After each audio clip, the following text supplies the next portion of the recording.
Welcome to the next exciting chapter in our photography journey, Mastering Camera Settings. Our journey today takes us into the heart of your camera, where we'll explore the magic of aperture, shutter speed, and ISO.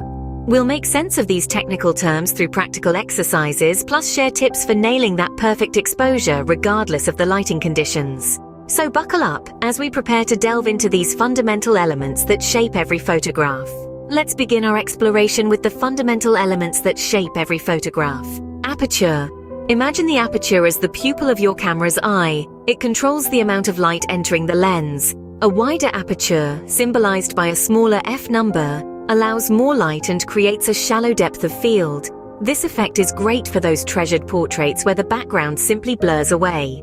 Engage in a practical exercise by setting your camera to aperture priority mode. Experiment with different apertures while photographing a subject. Notice how it affects the background blur and the overall look of your images. Shutter speed. Now, let's talk about the speed at which your camera's shutter opens and closes. Shutter speed is a crucial player in the exposure game, freezing motion with fast speeds or painting a picture of movement with slower ones. Try this. Set your camera to shutter priority mode. Capture a fast-moving subject like a sprinting dog, then a slow-moving one like a leisurely stroll. Experiment with various speeds and witness the art of motion in your photos. Observe how different shutter speeds affect the outcome. ISO. ISO measures the sensitivity of your camera's sensor to light. It's like the detector's volume knob amplifying the light it receives. When you're in a bright environment, a low ISO setting will do, keeping your images crisp and clear. But in darker conditions, you'll need to crank up the ISO.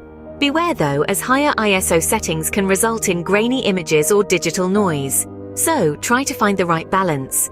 Pay attention to how changing ISO affects the overall brightness and quality of your images.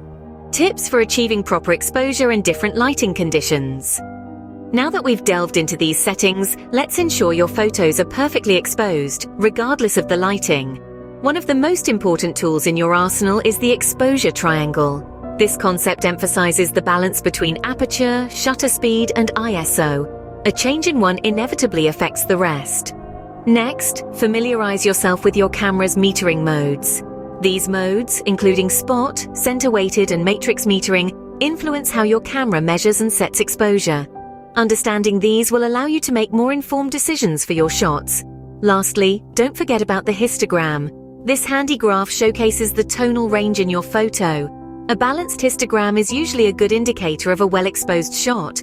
Congratulations! You've now taken significant strides in mastering your camera settings. Remember, practice is key. As you experiment and gain confidence, you'll unlock endless possibilities to express your creativity.